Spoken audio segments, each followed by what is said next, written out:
Well, Minister, what a great joy that you're here. And I know there are other countries in the world that trade with India, but listen, thank you so much. It's a great honour to spend some time with you.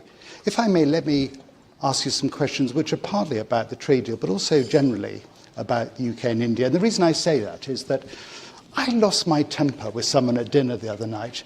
They were talking about working in India, and they said, probably we'll do that at the next stage of the trade deal. And I said, I don't think you understand. You can get on a plane and talk to India now about many things.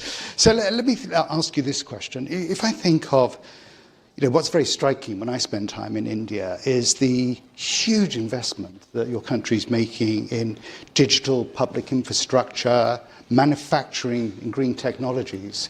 How do you see that Britain might, with its scientists but also investors, actually be part of that ambition?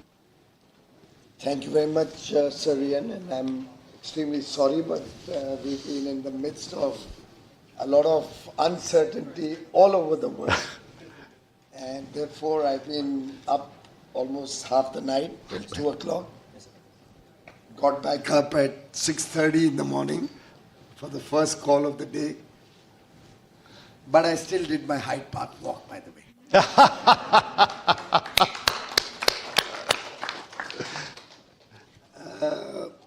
To your question, I think a free trade agreement also adds value to science and technology and innovation. A trade agreement is not only about opening the doors wider for bilateral trade in goods or in services or even promoting investments. A free trade agreement demonstrates to the world that the two countries are friends, are allies, plan to work together closely, they trust each other. There is potential to work together because there will be stability, there will be continuity, there will be predictability in the relationship.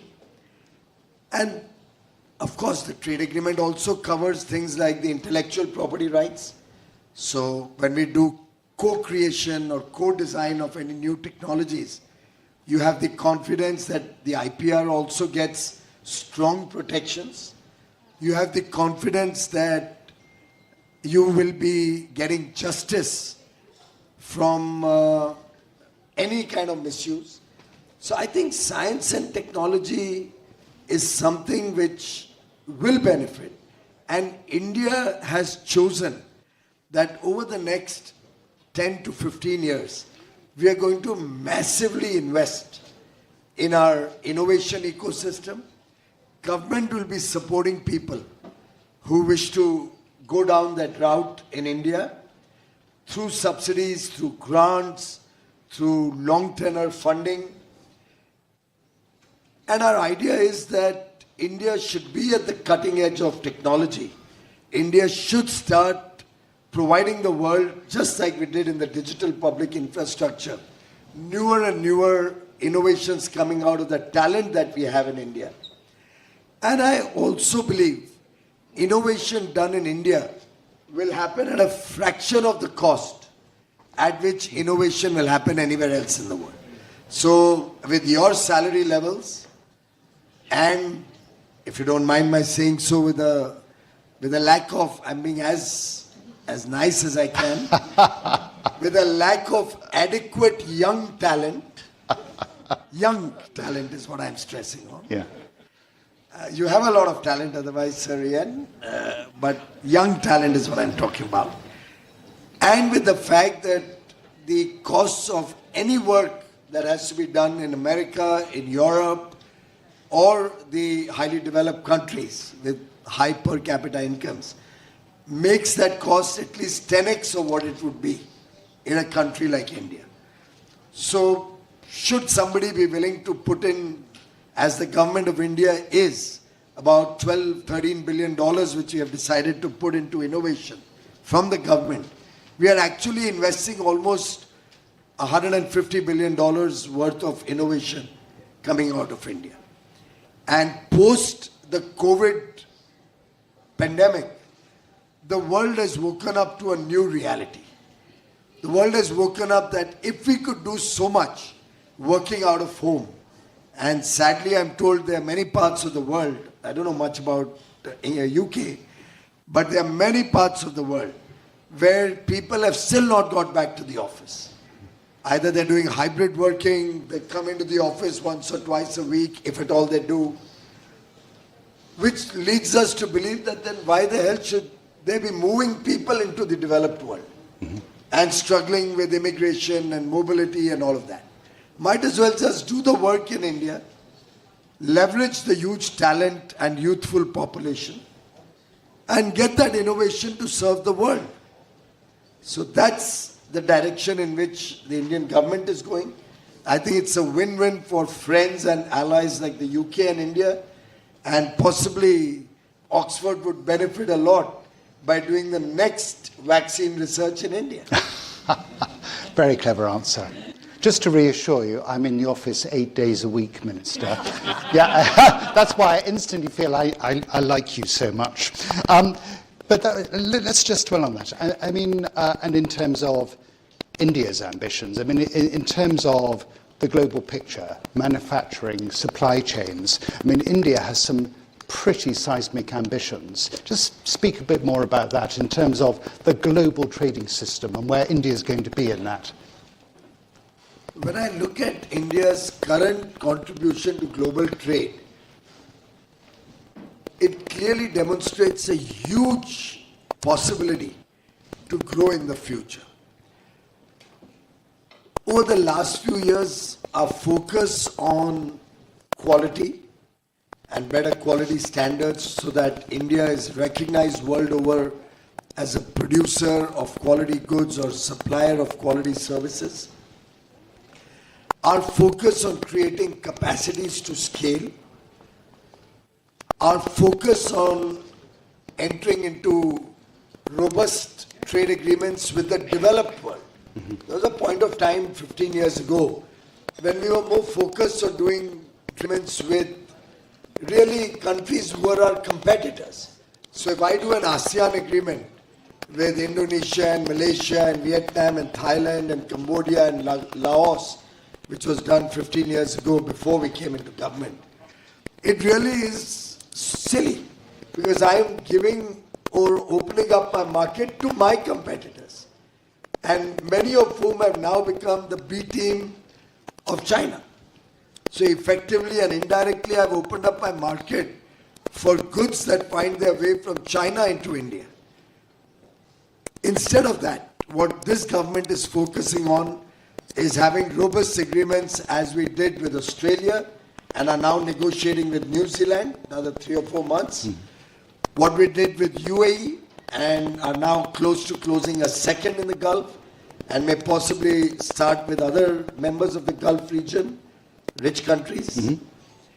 What we did with UK and with the 4 EFTA countries, Iceland, Norway, Liechtenstein and Switzerland, and are in active dialogue with the European Union. We are in dialogue with the United States of America. We are in dialogue with Peru, Chile, countries with whom we don't compete, with whom we complement each other, where they have certain things to offer which India would love to have, as with the UK agreement, and we have certain things on offer which don't hurt their economies. In any case, I suspect you're not going to be able to make jeans in the United States or Switzerland or Europe or even UK at anywhere near the price at which we can do it in India. But then I may not be able to possibly make a medical device as smart and efficient and at the cost with the innovation that you already have done on it. And therefore, these agreements will help us grow as an economy, help our innovation ecosystem get the right equipment, the right enabling environment, and our effort is collaborate, co-create, cooperate, co-design. Let's work together as friends and allies of the democratic world. Wow, that's very inspiring. Can I pick on some of the things you said there? I have many obsessions, but one of my obsessions is about health and medical innovation. And when I go to India, I just constantly meet the most amazing people in biotech, in pharmaceutical, and a whole range of things. And already there's a very strong scientific relationship in that sphere. But I'm chairing a panel this afternoon with a very controversial title. And the title is, Can India Save the National Health Service? And I tell you what, but my serious point is that actually there's so much innovation in India. I wonder what you think in terms of, I mean, I have a joke you will understand. You spend 5 minutes with Kira Mazumdar-Shaw and you believe that actually India will help me live another 100 years. She's promised me that, Minister. She promised me. May I pass on the mic to Sir Richard, who's there? Because this is a subject that I have discussed at length with the United Kingdom government. I think it's become too much of a political hot potato in your country. And therefore, taking a decision on this matter may be politically very difficult, given the kind of vitiated climate all of us in democracies today face.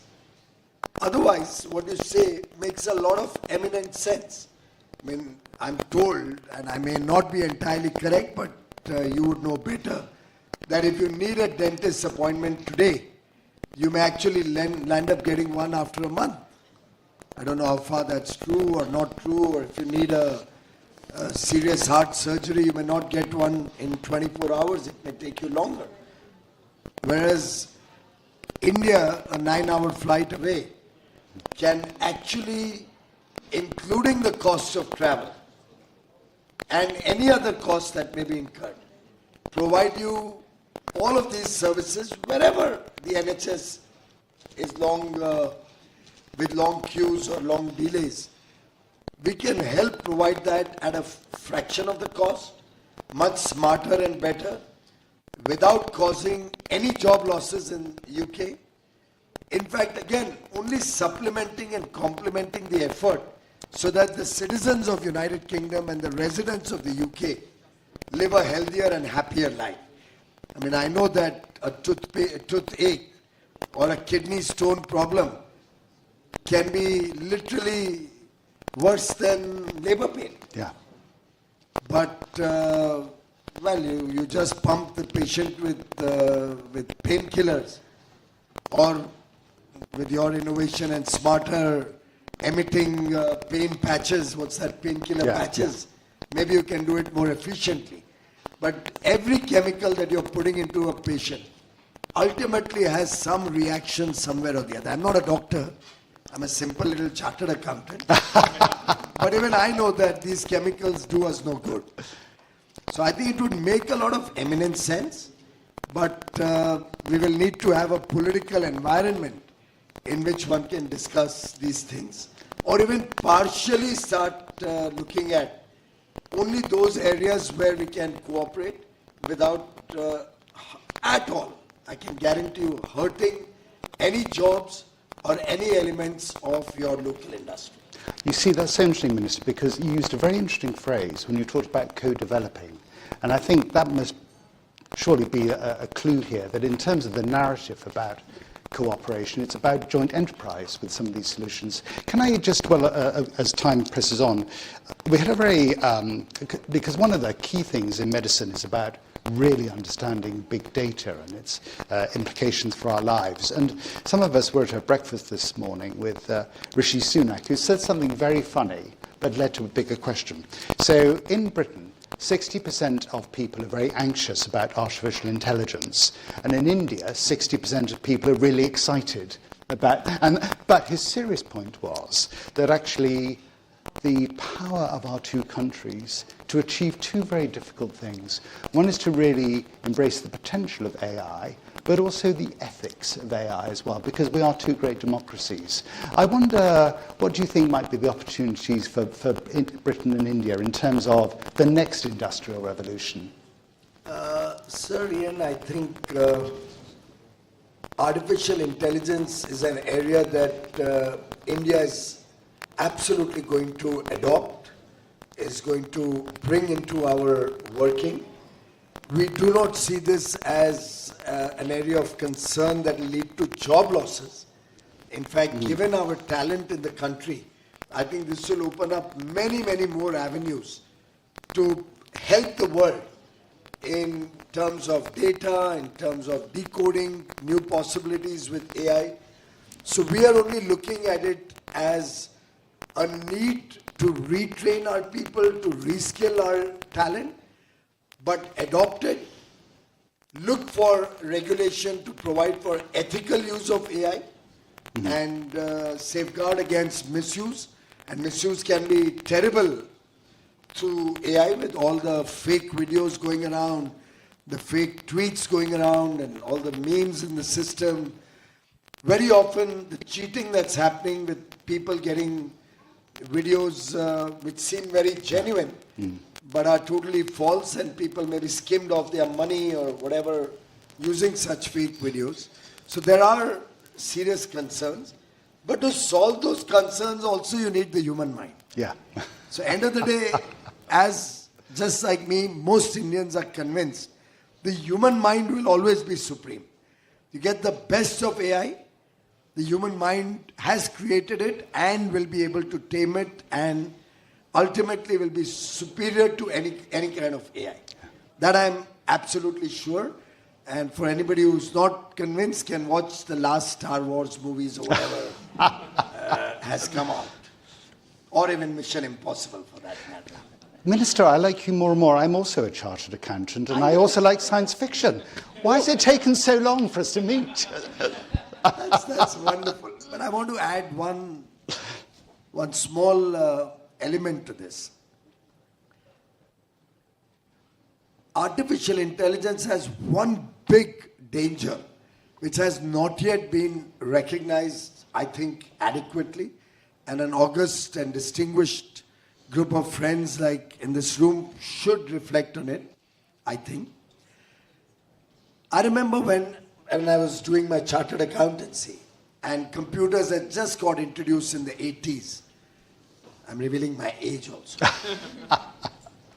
At that time, I was taught a computer is effectively garbage in, garbage out. Whatever you feed in, you'll get a version of a mashed version of that or a processed version for your use. We all know bots, and we've seen how bots can be used to influence Twitter trends, social media, and all of that. Now just try to imagine if somebody were to fill the databases on any particular area of interest, maybe health, or maybe an innovative product. If somebody was to fill in huge amounts of nonsense into databases through intelligent means, maybe even using artificial intelligence, to feed in that data in a very intelligent way, we could actually come out with results which could be threatening, which could be dangerous, which could lead to serious consequences for people, or where people are using Grok or ChatGPT or anything, coming out with results, believing them to be true since a lot of people have started depending on that, and making mistakes. So I would strongly recommend that none of us should get so carried away by AI that we start believing everything that's written under a AI question or a AI inquiry. So I do believe the human mind will ultimately play an increasingly important role. We saw that happening at every point of time. When computers came in, the fear of job losses initially, but ultimately more efficiency and effective working leading to more jobs. The Y2K bug, 99-2000, India was at the forefront of providing solutions because you guys wanted solutions. I still remember at that time I used to laugh at the fears of the world, something like asterisks and obliques. Everybody thought the sky is going to fall on their head. But end of the day, while nothing happened on 1st of January 2000, the Indian IT industry never looked back after that. It was a one-way street up. And today is a $500 billion ecosystem in India. And now with artificial intelligence, we can see a very, very similar situation emerging. Yeah, wow. A final question and comment, because I know you're very busy. Just to say, so our kind of admiration for the work that you and our British colleagues have done on the free trade deal. It's so much hard work. But also, I want to check I heard something that you said correctly, because when it was announced, there was a lot of noise in the newspapers and the media. And you said something that I thought was very, very interesting. You said, this is a great trade deal, but it's a floor, not the ceiling. And I hope I heard you right, because I know you've got a lot to do, but I look forward to the second trade deal. Well, I think we must all recognize that relationships are not made on the day you enter into your marriage vows. It starts from there. So I think the United Kingdom and India, two major democracies, two countries with a shared history, strong traditional bonds, rich heritage, are two partners who are destined to do much more together. And this trade deal will be the beginning of a journey.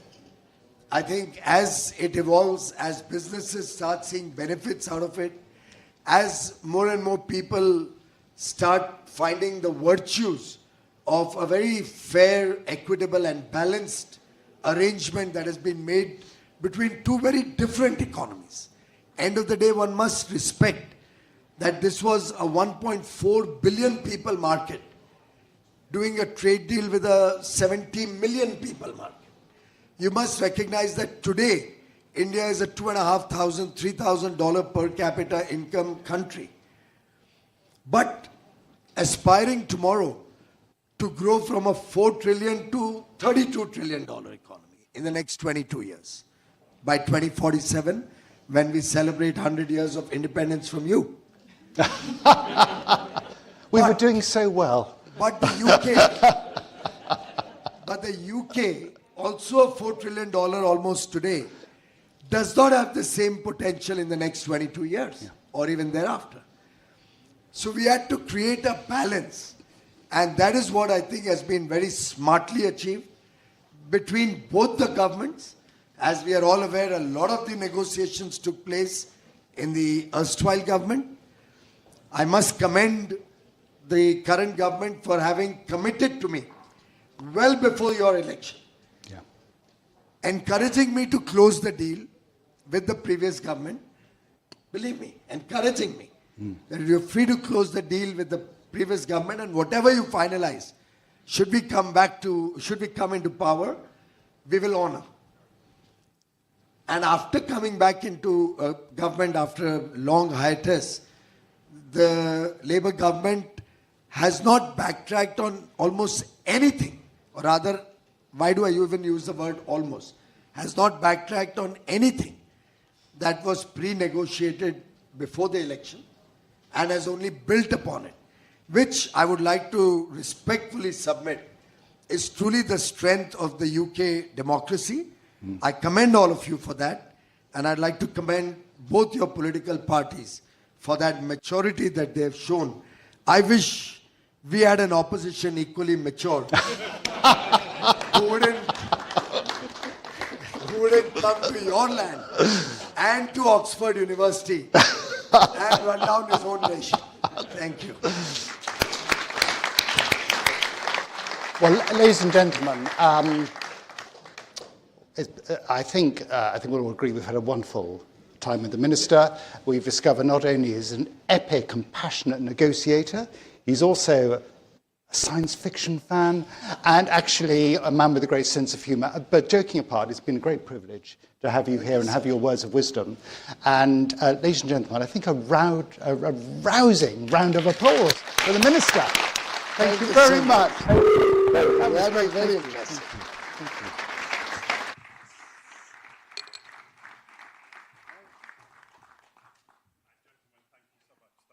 Thank you so much. What a fascinating way to start all of our discussions today. And we're going to pick up straight away on one of those big themes, how we embrace the power and opportunity of AI and make sure we can do so whilst building trust and transparency as well. And that is the subject of our first panel discussion for today.